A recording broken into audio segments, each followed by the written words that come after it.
Hi, Eric Gibaud, Gibaud.com, and today, thanks to photosphera.com, I present you the Panasonic Lumix S5. Let's start. So I came back into the van because it's really windy. I started recording outside. It was impossible. It was too windy, so I'm here. Okay. So many people have been asking me about this Panasonic Lumix S5. It came out like a year ago, and I had not tried any of the S line by Panasonic, S1, S1H, S1R. I didn't try any of them, so I wanted to try this one. This one has a lot of interest for many people because this is a full frame that is, I would say, affordable full frame. So this is why so many people are curious and asking about it. So let's speak about it. So I'm going to give you some specs, speak about my, give you my opinion, show you some pictures and video I've made to give you an idea. And I think more than specs, it's important I give you my impression as I describe the specification, because for all the specs you can see them on Panasonic websites and other reviews also. But I'll give you my feeling about this camera. Okay. So as I said, this is full frame mirrorless camera. Resolution is 24.2 megapixels, and you can also expand it to high resolution. I think it gets around 18 megapixels in this case. Okay, so well, this is 24 is like usual now for full frame, standard entry-level full frame. That's okay. I say entry-level because this is an entry-level full frame camera. So if you look at price and look at build, all this, you see, is it really entry-level? I've seen the Canon RP, and it's a lot cheaper. Yes, but this is entry level for Panasonic. This is their cheapest full frame camera. It doesn't mean this is cheap quality, all this, because the build is amazing, honestly. Okay, when you look at this camera, you ask, is it a GH5 with the full frame sensor, or is it a small S1? Okay, because really the size is really compact, really nice. I really like the way it looks and the size it has. Okay. Normally there are some cameras I see, look at them, I just love them. I love the touch, to hold it, all this, the feeling is really great. And some others, although the what's inside may be great, I don't have this feeling. Okay, this has happened to me with Sony. They're fantastic cameras, fantastic tools, but I don't have this feeling with these cameras. Okay, and I had the same thing with the GH series by Panasonic. But this one, I don't know why, maybe because this is a bit more square or whatever, I really love it. I hold the camera, I really love it. Really, I've got a good feeling with this camera. Okay, and the buttons are exactly where they have to be, well placed, all this. I really like it. The hand holding, the grip is just the right size for me. Really nice. I really like it, honestly. Okay, maybe the only thing they could better maybe is here to have put some locks on these two wheels, so you don't accidentally change modes or things like this. Maybe that would have been better. Okay, but maybe to save some money, I don't know. Locks here would have been good. Okay. The screen is touchable screen, fantastic. You can actually flip it, as many people like. Many people will love this camera for vlogging, so I'll show you. I make an example. I recorded like a vlogging style. Okay, look at it. This is a vlogging test. I've got no idea of the sound. This is the microphone directly from the camera. I will discover when I do post-production after, but this way you have an idea with the standard settings. The size is 3-inch, and really the quality is great. It looks like my smartphone. It looks great when you look at pictures on that. Really like this. You have dual memory card, so there's also a difference with the Canon RP. Okay, but Canon RP is off the price, so we cannot really compare. But if we speak about entry level, yes, we have to compare with it. Okay, so the only thing, the two slots, one is UHS2 and the other one is UHS1. So it means that if you wanted to record dual on both, for example, one raw file on one side and JPEG on the other one, and then you're really doing a lot of burst mode, then maybe the second card will not cope with the speed. Okay, but I didn't have the problem myself. Okay, but well, just for you to know. As you can see, the record button is red here, and here you have this small red ring, like record. And the question is it a camera for a videographer or a camera for photographer? Well, I think for both, because it does great pictures and great video. So for both, I really love the way it looks. This small red stuff here button is really nice. Okay, you have IBIS. They've put an IBIS in this body. Okay, so stabilization is up to 5 stops if you just use the body. And if you use a lens, well, you use it with a lens, but if you use a lens that is not stabilized, you get 5 stops. If you use a stabilized lens, then you get 6.5 stops. And honestly, the stabilization is really good. I'll show you right now. Well, testing the IBIS. I'm walking slowly, but not too slow, and not special care when walking, handheld. So you've got an idea of the IBIS capability, okay? The test before had the lens on 20mm, and now I've got it on 35, because sometimes you do see a difference depending on the focal length you select, okay? Not on this camera, on any camera, okay? So it's not bad, okay? Maybe it's not as my Olympus, I should say, but I think it's really good. Take into account that to get a really good IBIS, you need to be able to move quite a bit the sensor. And this is a compact camera size with a large sensor. And on Olympus you have a small sensor and a large camera, so it's easier to move the sensor in a Micro Four Third, okay? But still, I think you really see that Panasonic has worked hard on that, and it works really okay, I feel, okay? Okay, Mr. Panasonic, you and I, we need to have some kind of conversation. Could you please tell me what happened with the autofocus? Honestly, tell me the truth. You wanted to save some money, the engineer one was not available that day. Why is it only a contrast detection? I'm disappointed. Honestly, I don't understand why you bother with contrast anymore. You should have just phase detection. And also because you put great feature with this autofocus. You have face detection, eye detection, body detection, animal detection, which is good. And I think the phase detection would have been needed and would have been a lot better, and you would have offered a better result to your autofocus, okay? And sometimes it's like a bit lost. I mean, in photography, you don't have the problem, but in video, yes, sometimes it's a bit hunting, a bit lost. And there is one solution, which is to use 4K at 50 or 60 frames per second. But not everyone wants to have 50 or 60p, and not everyone wants 4K. And 4K and 50 and 60, then you have a crop. So you need to fix that, man. Come on, Mr. Panasonic, better this, please, okay? I got this camera with the kit lens. So when I saw the kit lens, I thought, that's gonna be that kind of lousy lens. The same as I got with the Canon R6, which was a 24 to 105, but that 2 version, I speak of the cheap one, okay? It was not much of a good, not really good lens. It was not bad, but it was not good, okay? And this one, I'm really surprised, because quality is there, it's good results, nice, I like it. The only thing I'm surprised is the choice of 20 to 60 millimeter. Honestly, I would prefer to have 24 to 70, 24 to 80. I don't know why this choice, especially for the 60, because for portrait it's a bit short.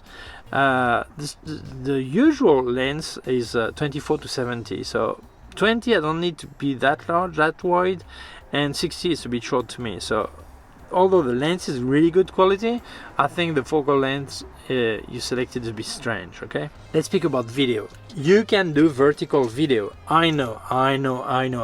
Video should not be vertical ever. This is not video, this is playing at video, whatever I hear there, okay? Yeah, but the reality is there are social networks and people, social media, and publishing stories, and these stories very often are made by your client or brands, and they need good quality video and they want it vertical. So I'm really happy that more and more cameras have vertical video, so professional can do good work with a good camera in a vertical format. So that's really good. So video, you have 2 ways of using your sensor. You can use it as a full frame sensor, or you can use it as a APS-C sensor cropped, okay? So if you're in full frame, then you can do 4K Cine, which is a bit wider, at 30, 25 and 24p. If you do 4K standard, 30, 25, 24, Full HD 60, 50, 30, 25 and 24 frames per second. Okay. Then if you go to the APS-C formats, it means you crop, then you can do a 4K cinema at 60, 50, 30, 25, 24. I'm reading my notes as you can see. Full HD at 60, 50, 30, 25, 24. You have support for anamorphic lenses. More and more people want to use anamorphic lenses, and you will be able to do it in 4K 25, 24 frames per second and Full HD 60, 50, 30, 25, 24. You can also do slow-mo at 100, 120 and 180 frames per second, I think. Maybe I forgot one, not sure, okay. You can do a decent slow-mo. You have some of these options. You can actually record in 10 bits. In this case, you cannot record more than 30 minutes for overheating risk. It will stop at 30 minutes, but some people have really tried hard to overheat and didn't have much problem with it. You have to restart after 30 minutes, you click again, but it was acceptable. It was not overheating like after 5 minutes. It was in 10 bits, it was okay. So that's it. If you're not in 10 bits, the limit is to your battery time, 55 minutes around, more or less, okay? They've included the Vlog, this neutral profile, so you can colorize in post-production. That's good because on the GH5 you have to pay extra for it. This is included. The GH5 you pay, and then they give you a code, and then you enter the code in the camera and then unlock it. In this case, well, it is included, so this is good. Possibility to do a high resolution is typical, a sensor shift that moves and then gets everything together and get more resolution. I think it's around 80 megapixel you get, okay? The viewfinder is not too bad, okay? Maybe some people will expect a bit better, but it's okay. You can have it on 120 frames per second or 60 frames per second, 60 hertz, 120 hertz, okay? I used it in 60. It was fine because 120 it's up a bit more the battery, and it's not vital for me. But I know some people really like to have a really perfect what they see in the viewfinder, so then 120 is possible, and there is not much rolling shutter. I think the quality is really okay, no problem. Let's speak about the ISO. Well, I have two systems, the standard I would say and the dual system. Dual system, what is that? For example, it will record on 640 ISO and 4000 ISO at the same time. Then it will stack both video thing together, both footage together, and keep the areas that looks best, whether 650, 640 or 4000. These were the two examples. You can set different modes and different ISO for that, okay? So the idea is not bad. The results, well, I think they're okay. Actually, many people did not really know how to use them and they criticize the system, but now more and more reviewers who have been using the camera a lot, and I have to say that in low light this camera is doing very good, okay? So if we look at the standard ISO, it goes from 100 up to 51,200. You can extend it to 50 to 102,400 and to 208,800, okay? The quality of the ISO is fine. I think 6400 was really clean, really okay. 12,000 was usable, so that's okay. I think for what I do, that's fine, and for what most people do, that's okay. If we look at shutter speed, I mean, the mechanical one goes from 30 minutes up to 1/8000 of a second, which is typical. And then if we look at the electronic one, you can go up to 1/16,000th of a second. Wow, that's okay. Bracketing, you can do exposure bracketing, aperture bracketing, focus stacking from 1 to 999 pictures, and then you stack them together to get more depth of field. It's used in product photography, macro, and also in landscape, so it's possible. And white balance bracketing. Let's speak about burst rate. Well, you can do 7 frames per second if you deactivate continuous autofocus. If you activate it, then it's down to 5 frames per second. I think this is a bit short. That's fine for me, Therefore, many people want to do action photography. This is too short, 7 frames per second. You do have the possibility to have the 6K photo extraction, or I don't know you call it. They do 6K photo that Panasonic has for many years now. It's like some kind of video, and then you extract picture 6K picture size, okay? And you can get up to 30 frames per second in this case. I don't really like this system, okay? I would have preferred a true higher burst rate, like 10 frames per second to start with, okay? There is no integrated flash, but obviously there's a hot shoe here, and the flash synchronized at 1/250th of a second, what I always ask for, so that's fine, I'm happy with it, that's okay, great.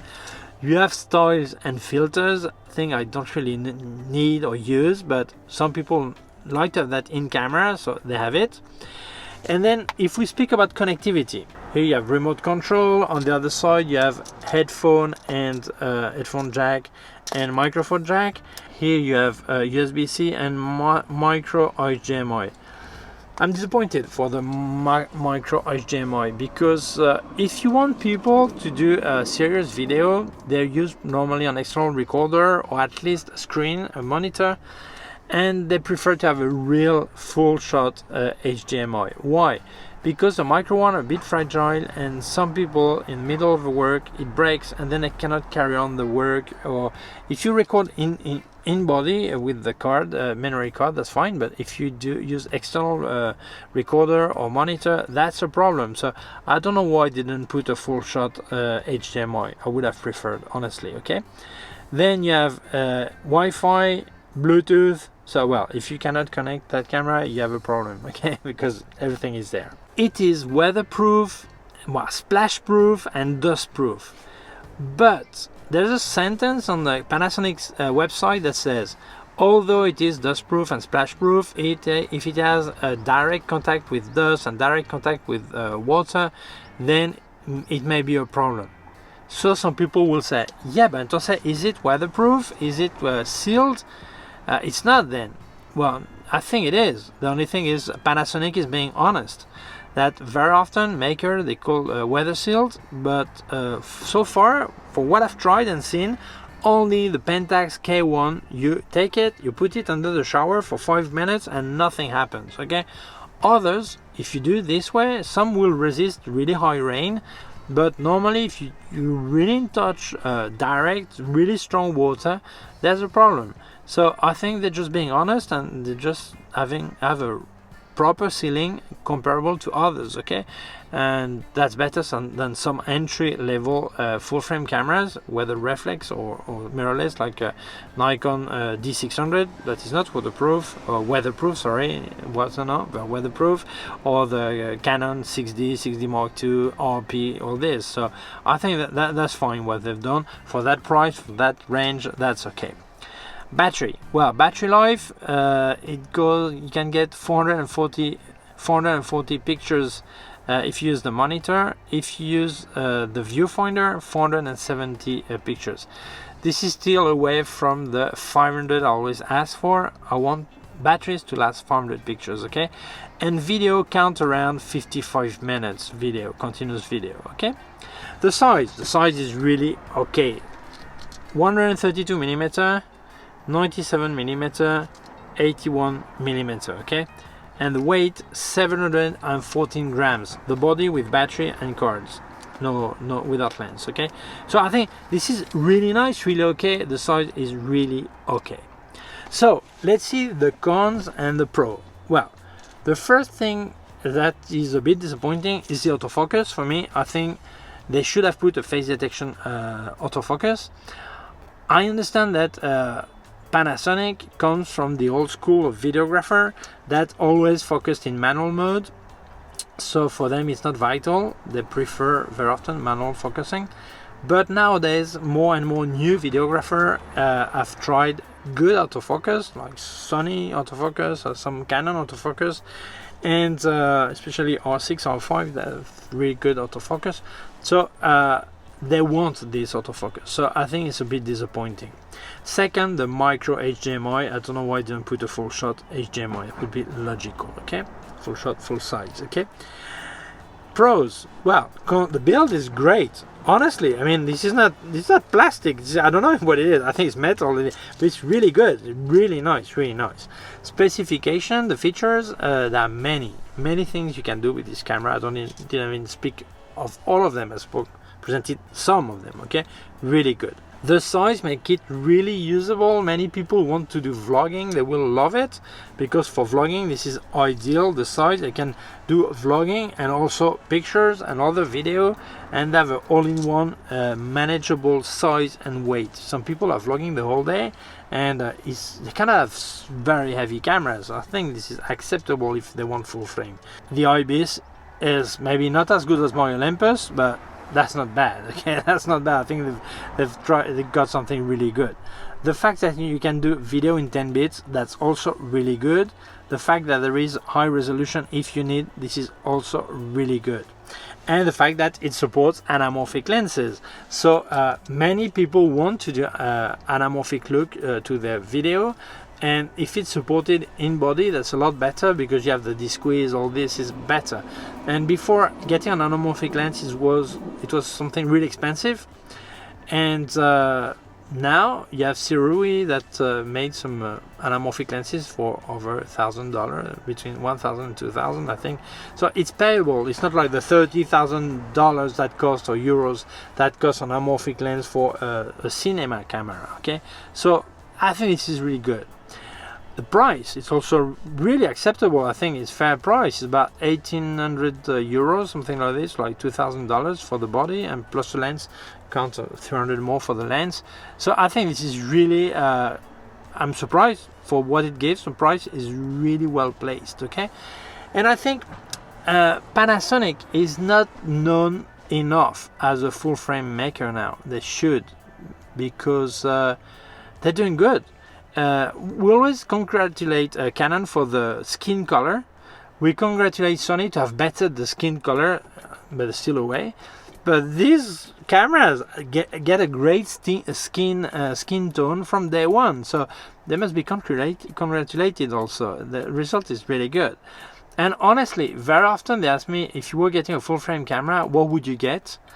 And I always say, well, I don't like the way the Sony look, the camera itself, I don't the body, okay? But I must say their camera are great. I would probably get a Sony, you know? But now I've tried this one, I would say, well, between an A7 III and this, I would probably get this. No, the feeling, this extra touch, all this, I like it better. So yeah, I think Panasonic deserves to have this camera, the S5, better known, especially because the price is payable. It's not like the S1, which is another range of prices, and not everyone can afford it. Okay, so I think this camera deserves more opportunities. If you can, try it, because this is a great little camera, little big inside and little outside camera. Okay, so thank you very much, Photosolar, for lending me the camera. Thank you to you for watching the video. If you feel it may interest other people, please share it on social networks. If you have not done it yet, please subscribe to my YouTube channel, the small button down here, and also a small bell. If you click on the bell, get notified when I upload a new video. My website, Gibaud.com. If you have a question, you can leave a comment below. Also leave your links of my gear on Amazon, links to other parts of my YouTube channel, links to all the gear I've tested by K&F Concept and Sandmark, and also a link to my PayPal account in case you wanted to make a donation. Please take care of yourself and see you soon. Bye.